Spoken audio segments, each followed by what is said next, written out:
नबीना मौलाना मुहम्मद वसल्लम सलातुम व सलामुन अलैका या रसूलुल्लाह सल्लल्लाहु तआला अलैहि वसल्लम सलातुम व सलामुन अलैका या रसूलुल्लाह सल्लल्लाहु तआला अलैहि वसल्लम सलातुम व सलामुन अलैका या रसूलुल्लाह सल्लल्लाहु तआला अलैहि वसल्लम। हज़रात, कुरान करीम सूरह अल-बक़रा की एक आयत करीमा तिलावत की।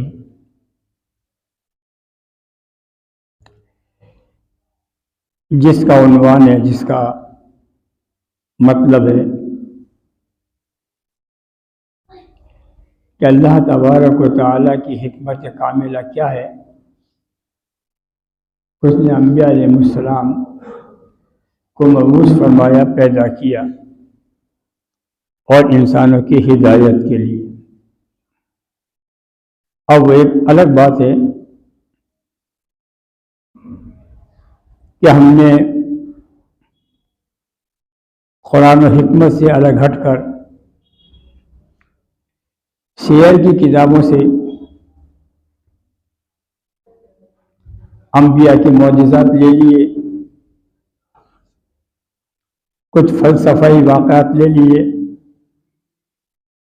और हम रात दिन उन पर डिस्कस और बहस करते रहते हैं। हमारी तकरीरी मज़ामीन में भी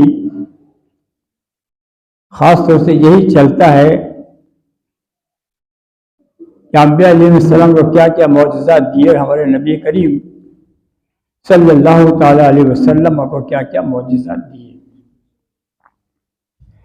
मसलन चांद का शक हो जाना, दो टुकड़े हो जाना, सूरज का पलट आना, पत्थरों का पेड़ों का गुफ्तगू करना, जानवरों का सजदा करना, यही वाक़यात हमारे यहाँ घूमते रहते हैं। कभी हमारे अहले इल्म ने इस तरफ तवज्जो नहीं की कि आखिर अल्लाह तबारक व तआला कि अंबिया अलैहिस्सलाम को भेजने में उसकी हिकमत क्या थी, और उसी हिकमत को अल्लाह तबारक व तआला ने कुरान के ज़रिए से हमें समझाने की कोशिश की है। अफसोस तो यह है कि हम कुरान करीम को समझना ही नहीं चाहते। इतने लोगों को कुरान पढ़ा दिया, अरे पढ़ा क्या दिया, और उनको जाहिल बना दिया। पढ़ाने का मतलब यह है कि एक किसान को देख लो, उसके पास एक जानवर है। किसी जमाने में बैलों की जोड़ हुआ करती थी। सुबह के वक्त वो किसान उन जानवरों को खेत से, घर से छोड़ता था। वो सीधे अपने रास्ते पर खेत में चले जाते थे, जबकि सड़कें भी नहीं हुआ करती थी, पगडंडियां हुआ करती थी, वो रास्ता भटकते नहीं थे। शाम को जब किसान खेत से छोड़ता था, सीधे घर आकर दम लेते थे, इधर उधर भटकते नहीं थे। अगर यही पढ़ाना मकसूद है तो शायद अल्लाह तबारक व तआला को कुरान के नुज़ूल की और अंबिया अलैहिस्सलाम के पैदा करने की जरूरत नहीं थी। ये काम इंसान कुरान के नुज़ूल से पहले भी कर रहा था, यानी जब से दुनिया आबाद हुई तब से ये काम इंसान का जारी और सारी था। पैदा भी होता था, कमाता भी था, खेतियां भी करता था, तिजारत भी करता था, व्यापार भी करता था। सब कुछ जो कुछ दुनिया में चल रहा था वह अंबिया अलैहिस्सलाम के मबूस होने से पहले भी चल रहा था, बाद में भी चलता रहा। यहां तक कि हुजूर अकरम सल्लल्लाहु अलैहि वसल्लम मबूस फरमाए गए, पैदा किए गए, दुनिया में लाए गए, तब भी ये सारे काम जारी और सारी थे। ये साहबा का ईमान ला, इनके पास बागात भी थे, उनके पास अमानतें भी थी, वो ताजिर और व्यापारी भी थे, वो सारे काम काज करते रहते थे। जब दुनिया कामकाज के लिए ही बनाई गई, जब दुनिया जिंदगी गुजारने के लिए ही बनाई गई, कि अंबिया अलैहिस्सलाम के ज़ुहूर से पहले भी दुनिया चल रही थी, उनके दौर में भी दुनिया चल रही थी और उनके बाद भी दुनिया चल रही है और चलती रहेगी, क्योंकि अब नबी आने वाला कोई नहीं है। दुनिया चलती रहेगी जब तक खुदा की मर्जी है, खुदा का हुक्म है, इसमें खुदा की जब तक हिकमत है दुनिया चलाने की, चलती रहेगी। फिर क्या वजह है कि अल्लाह तबारक व तआला ने अंबिया अलैहिस्सलाम को भेजा?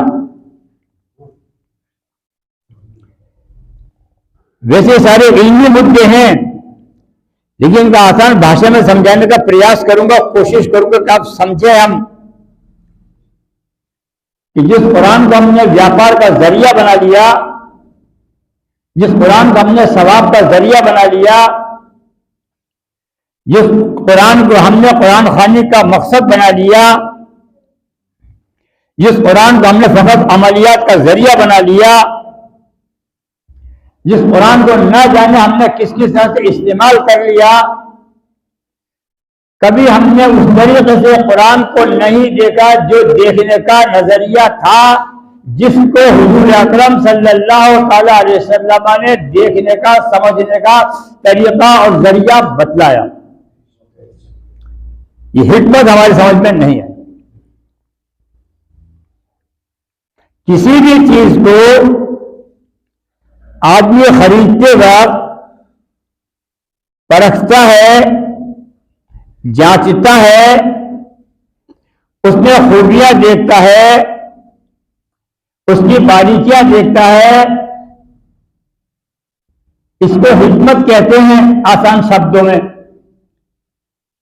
ये बात समझिए, यूं नहीं आएगी, इस दौर के हिसाब से आएगी। एक शख्स एक मोबाइल खरीदने जाता है, दुकानदार की दुकान पर हजारों तरह के वैरायटी के मोबाइल रखे हुए हैं। खरीदने वाला मोबाइल को देखता है, पूछता है इसकी रैम क्या है, इसकी खूबी क्या है, इसमें क्या क्या फंक्शन है। फिर दूसरों को देखता है, फिर तीसरों को देखता है, फिर चौथों को देखता है और फिर डिसीजन लेता है कि हाँ ये मेरे काम का है, इसमें ये सारी बातें मौजूद हैं, इससे मुझे फायदा पहुंच सकता है। तब जाकर वो एक मोबाइल खरीदता है। ठीक उसी तरीके से कुरान के लिए हमने कभी ये नहीं सोचा इसको क्यों पढ़ा जाए, किस लिए पढ़ा जाए, कैसे पढ़ा जाए, इसको पढ़ने का मकसद क्या होना चाहिए, इससे हमें क्या फायदे हासिल हो सकते हैं, यह हमारी जिंदगी को से मुतासिर कर सकता है, इसकी वजह से हमारी जिंदगी में क्या चेंज आ सकता है, किस तरह से हमारी जिंदगी की दिल की मुरझाई हुई खेतियां कुरान के जरिए से हरी हो सकती है, किस तरीके से इसकी तालीम हमारे बच्चों की तरबियत पर असर डाल सकती है, किस तरह हमारी खुद की जिंदगी पर कुरान की तालीम असर अंदाज हो सकती है। कितनी बातें बोली जाए। इसी हिकमत को जिंदगी के समझाने के लिए, इसी मफहूम को समझाने के लिए, जिंदगी के इन्हीं तरीकों को सिखाने के लिए अल्लाह तबारक व तआला ने अंबिया को भेजा। जिंदगी पहले भी चल रही थी, लेकिन बेईमानी भी थी, लूट भी थी, कत्ल गारत भी थी, असमत गरी भी थी, डाका जमी भी थी, मारपीट भी थी, फितने फसाद भी थे, जंगो जदल भी थे, धंधा भी चल रहा था, काम भी चल रहा था, खेतियां भी थी, बुराइयां भी थी, सब कुछ एक जगह गठमट था, जिसके अंदर इंसान अपनी जिंदगी को एक उलझन से महसूस करता था। ये सोचता था कि शायद कोई ऐसा जरिया हो कि हमारे बीच में ऐसी बात पैदा हो जाए जिससे हम सुकून से चंद दिन जी सकें। ऐसे कुछ ही लोग अफराद जमीन पर थे, बाकी सब के अंदर ही तमाम बुराइयां मौजूद थी। इन्हीं बुराइयों को दूर करने के लिए अच्छाइयों का हमारे हृदय में बीजारोपण करने के लिए, हमारे दिल की जमीन पर अच्छाइयों का बीज बोने के लिए अल्लाह तबारक व तआला ने अंबिया अलैहिस्सलाम को भेजा और आखिर में अपने हबीब रहमत आलम महबूब किरदार जनाब मुहम्मद रसूलुल्लाह सल्लल्लाहु अलैहि वसल्लम को भेजा कि जाओ मेरे महबूब, अब तक जो हिकमत और दानाई मैंने अंबिया अलैहिस्सलाम को दी, मैंने उनको कई जरियों से सिखाई, मैं आपको हिकमत और दानाई का इमाम बनाकर भेज रहा हूं इस कुरान के जरिए।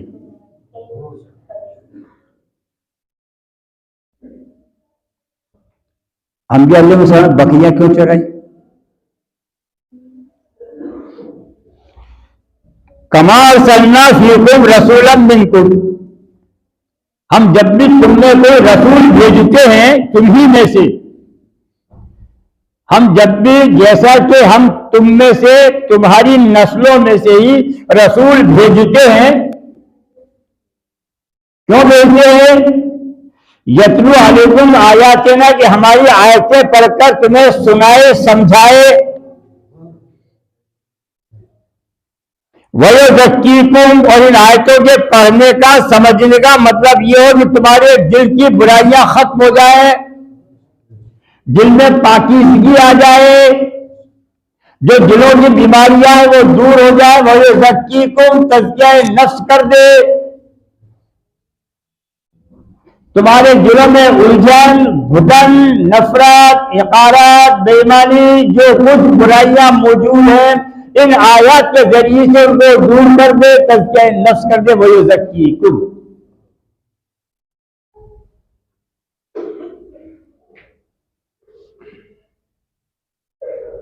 वयुअल्लिमुकुमुल किताबा, और तुमको किताब पढ़कर सुनाए, वल हिक्मा, और हिकमत की बातें तुमको सिखाए, वयुअल्लिमुकुम मा लम तकुनु तालमून, और जो तुम नहीं जानते थे वो तुमको बतलाए। अब हम क्या नहीं जानते थे? एक सवाल है।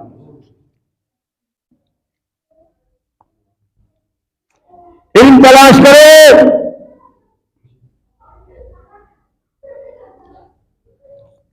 उस आलिम को पकड़ो जिसके इल्म में जड़ें मजबूत हो,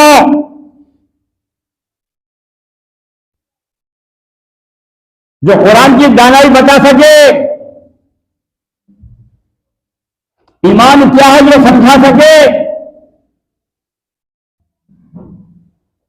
जिंदगी कैसे जी जा सकती है कुरान से बता सके।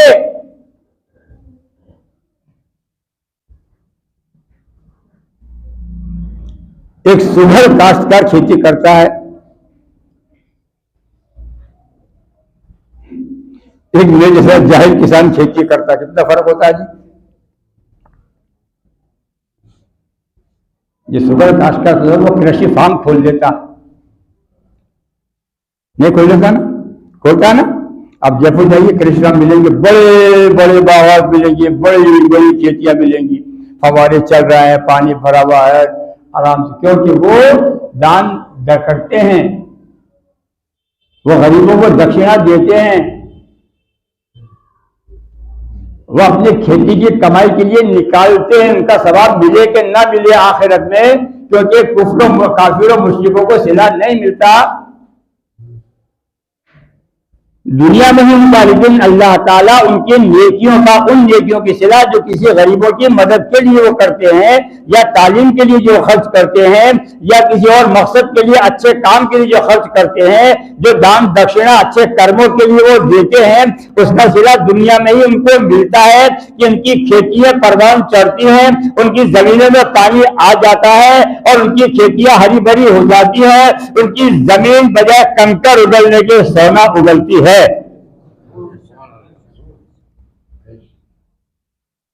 इसलिए इस्लाम ने खेती पर ज़कात लगाई। कितने मुसलमान हैं यहां पढ़े लिखे गैर पढ़े लिखे जो खेती की ज़कात निकालते हैं? हिकमत तज़किया नफ्स की बात कर रहा हूं।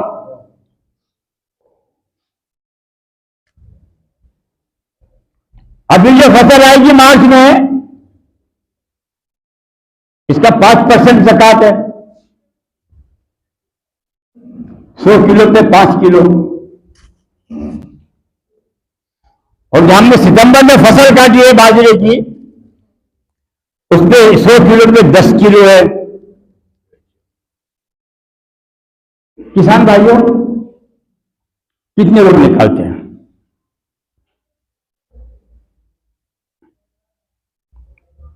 हमारी जमीनें बंजर क्यों हैं? फसलें क्यों नहीं होती? धूल क्यों उड़ती है?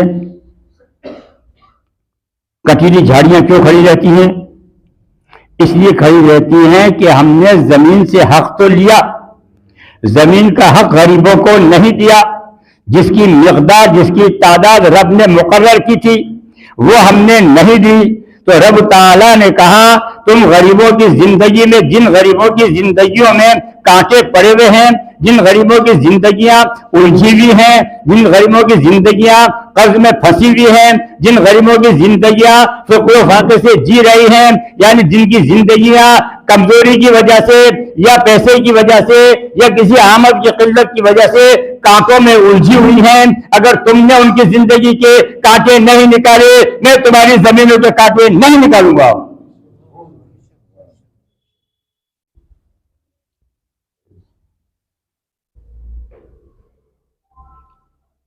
किसी के पैर में चूल्हा हुआ कांटा देखकर उसकी तकलीफ को बर्दाश्त करने वाला क्या कैसे ये सोच सकता है कि मेरी पीड़ा कोई दूर कर देगा? वो तो हाकिमुल हाकिमीन है, वो हाकिमुल हाकिमीन है। कमाई उस वक्त भी थी, खेतियां उस वक्त भी थी, लूटपाट जब भी थी।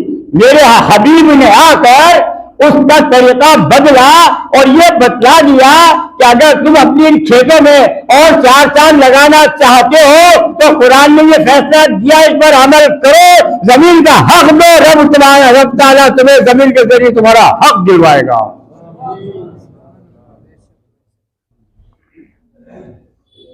दूसरा सवाल दूर से पढ़ लीजिए। सलातो व सलाम। हिकमत और दानाई। सोच लो तुम्हारी जमीन पर मिट्टी में लौटकर पैदा होने वाला गयूर क्या था, क्या है? सोचो, उसी की कदर नहीं है। बहुत सारे लोगों के शहरे बांधते हो क्योंकि सच्चाई गले नहीं उतरती।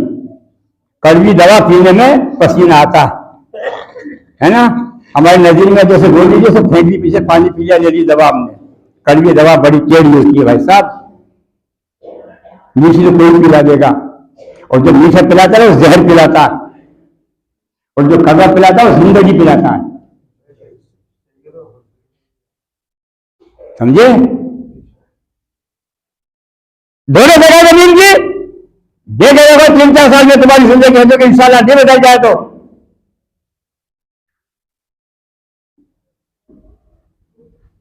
दूसरी चीज, अल्लाह तबारक व तआला ने अंबिया से बकरियां क्यों चरवाई?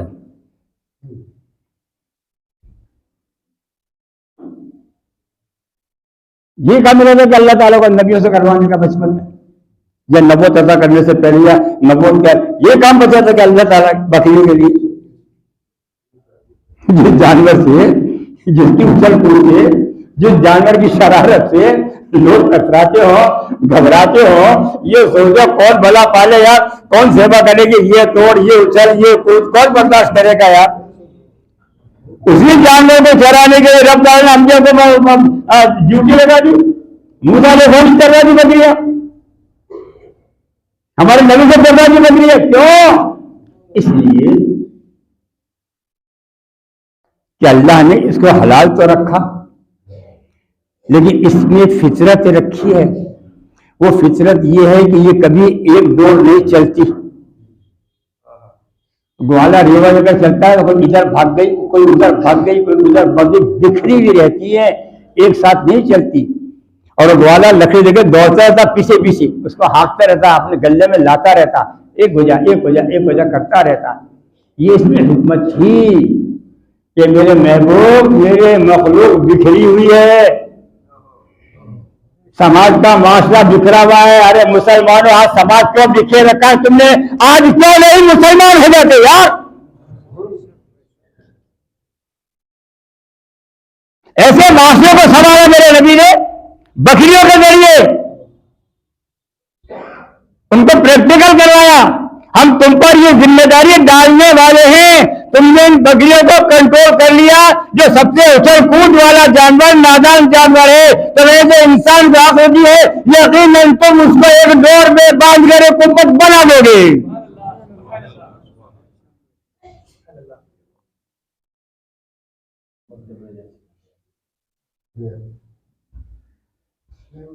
दिल से पढ़ लीजिए। सलाम व सलाम अलैका या रसूल अल्लाह।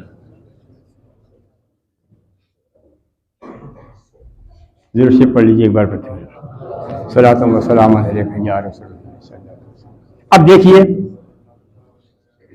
मूसा अलैहिस्सलाम भी रसूल नबी थे, हमारे आका भी रसूल नबी थे, मगर अल्लाह तबारक व तआला ने हमारे नबी को अपनी कुदरत कामिला से हिकमत सिखाई और मूसा अलैहिस्सलाम को हिकमत सिखाने का जरिया बनाया कि इनको हिकमत कैसे सिखाई जाए। बहुत ज्यादा जज्बाती थे, तो खिज़र अलैहिस्सलाम को भेजा कि जाओ खिज़र के पास हिकमत सीख के आओ। सूरह कहफ में ना, सफर को गए, खाना भूल गए, भूख लगी, याद आया, जब लौट के देखा तो वो मछली जो थी पकी हुई सालन वो दरिया में कूद गई। गुलाम ने कहा खाना तैयार रखा था आपने, वो तो गया पानी के अंदर। मूसा ने कहा यही वो जगह जहां से मुझे हिकमत मिलने वाली है, यही ये वो अल्लाह का दोस्त जो मुझे हिकमत सिखाएगा। मुलाकात हो गई खिज़र अलैहिस्सलाम से, कश्ती में सवार हो गए। कहा सुनो, सब्र करना, क्या हिकमत सिखाइए, सब्र करना, मैं जो बोलूं बोलना मत बीच में, कहीं बोलूंगा। कश्ती में बैठे, कश्ती को तोड़ दिया, छेद कर दिया बीच में से। मूसा बोल पड़े, सब्र नहीं था ना, बर्दाश्त नहीं था कि किसी अच्छी बड़ी चीज को तोड़ देना नबी की शान के खिलाफ था। ये देखे कि अच्छी बड़ी चीज को नुकसान पहुंचा दे, नबी की शान के खिलाफ था। बोल पड़ी, जी क्या किया? कहा मैंने कहा था ना अलग हटो मेरे से, मेरे साथ नहीं दे सकोगी। फिर आगे चले, जब नदी से उतरे, दरिया से बाहर हुए कश्ती से, तो एक लड़का खेल रहा था, उसको मार डाला। मुझे ये क्या कि तुमने एक अच्छी बड़ी जान को जो जिसका मारना हराम था उसने हराम मार दिया? कि मैंने कहा था ना मत बोलना, नहीं लगा तुम्हारे में ऐसा। हिकमत क्या थी इसके अंदर? ये देखो आप, अल्लाह ने कैसे मूसा को हिकमत सिखाई और हमारे नबी को खुद हिकमत अता की। हमारे नबी को खुद हिकमत अता की, शहंशाह हिकमत बनाकर हमारे नबी को भेजा और मूसा अलैहिस्सलाम को हिकमत सिखाने के लिए खिज़र अलैहिस्सलाम की शागिर्दगी में भेजा। आगे गए, एक दीवार थी टूटी हुई, जो करीब गिरने वाली थी। खिज़र अलैहिस्सलाम ने गए, इस दीवार को खड़ी कर दिया। कहा ये क्या किया?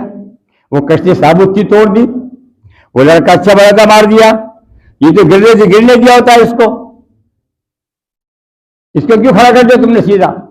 कहा तुमने देखा, सुन लो हमारी हालत, तुमने देखा कि इस गांव में अपन आए, भूखे प्यासे थे, किसी ने खाने का पूछा, किसी ने मेहमान नवाजी की, किसी ने पानी का पूछा, किसी ने नहीं पूछा ना। ये बेमुरव्वत बस्ती है, ये लालच की बस्ती है, ये अखलाक सोच लोगों की बस्ती है। इसलिए मैंने इस दीवार को गिरने से बचाया, इसलिए कि जमीन दीवार के नीचे 2 यतीम बच्चों का माल था जो उनके वालिदैन ने सुपुर्द किया था कि बालिग होने पर इनको मिलेगा। अगर ये दीवार गिर जाती तो ये लोग माल लूट लेते और वो यतीम महरूम रह जाते। मैंने इस दीवार को गिरने से रोका। जब चले गए आगे तो मूसा अलैहिस्सलाम ने पूछा, बताइए इसमें हिकमत कैसी कि आपने कश्ती में छेद किया? तो खिज़र अलैहिस्सलाम ने कहा हिकमत ये थी कि मिस्र का बादशाह जब से किनारे पर कश्तियां लगती थी तो नई कश्तियों में कब्जा कर लेता था, उसे बिगाड़ लेता था। तो ये गरीब दोनों यतीम बच्चे जो है ये भूखा मर जाते हैं, इनके रोजगार का धंधा चला जाता है। इसलिए मैंने कश्ती में छेद कर दिया कि अगर ये नुकसान वाली कश्ती है वो बादशाह इसको नहीं लेगा, वो अच्छी नई कश्ती लेता, इसलिए मैंने इसमें छेद कर दिया ताकि इन बच्चों का रोजगार चलता रहे। ये हिकमत थी उसमें। कहा बच्चे को मारा क्यों? कहा उसमें हिकमत ये थी कि बच्चा नालायक आगे जाके बनता, इसके माँ बाप नेक खुदा परस्त है, खुदा तरस है, ये बच्चा होकर कुफ्र शिर्क की तरफ जाता और हो सकता है अपने माँ बाप को भी अपने जोर जबरदस्ती से गुमराह कर देता। लिहाजा मैंने मसला ये समझा कि इसको मार दिया जाए, ना रहेगा ये गलत बच्चा, ना इसके माँ बाप पर गलत असर पड़ेगा, इसलिए मार दिया। और दीवार इसलिए बचा रही कि यतीम बच्चों का पैसा था वह। तो मूसा अलैहिस्सलाम को हिकमत सिखाने के लिए रब ताला ने खिज़र अलैहिस्सलाम का साथ दिया और हमारे नबी को हिकमत खुद जात ने सिखाई और हमारे अपने नबी की उम्मत को कुरान के जरिए से हिकमत सिखाई। अब बताइए कुरान को छोड़कर कहां से हिकमत लाओगे? बोलो, बिना कुरान को समझे हिकमत कहां से लाओगे? बोलो।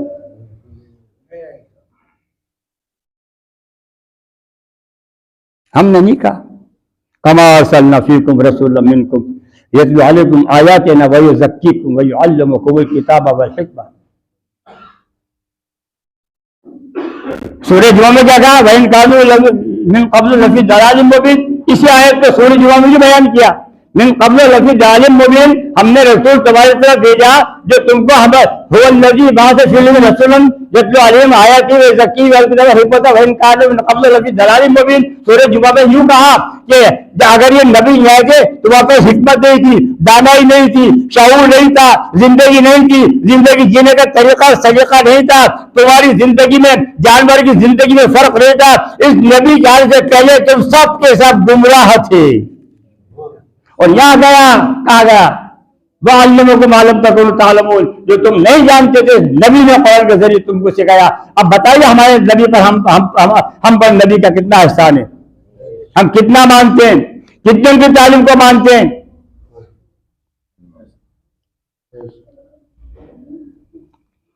साहबा ने हुजूर से पूछा वसल्लम नजात क्या है? आपने फरमाया नजात यह है कि अपनी जबान को रोको, इतनी बात करो जितनी जरूरत हो और जो फायदा पहुंचाने वाली बात हो वो कहो, गैर जरूरी बात को रोक लो। इन नजात का जरिया है, खाली नमाज नहीं, नजात का जरिया है कि आपकी जबान से किसी का दिल न दुखे। दूसरी, घरों में कयाम पकड़ो, घरों में ठहरो, औरतों को नहीं मर्दों को घरों में ठहरो। तो मैं सोचता हूं घरों में ठहरने से मुराद कहा अगर तिजारत हो तिजारत करो, मुलाजिमत हो मुलाजिमत करो, कोई बिजनेस हो बिजनेस करो, खेती हो खेती करो। जब तक काम में लगे रहो घर से बाहर रहो, जब काम से फ्री हो तो घर में करार पकड़ो। फालतू घरों से निकलोगे तो फितना में गिरफ्तार हो जाओगे।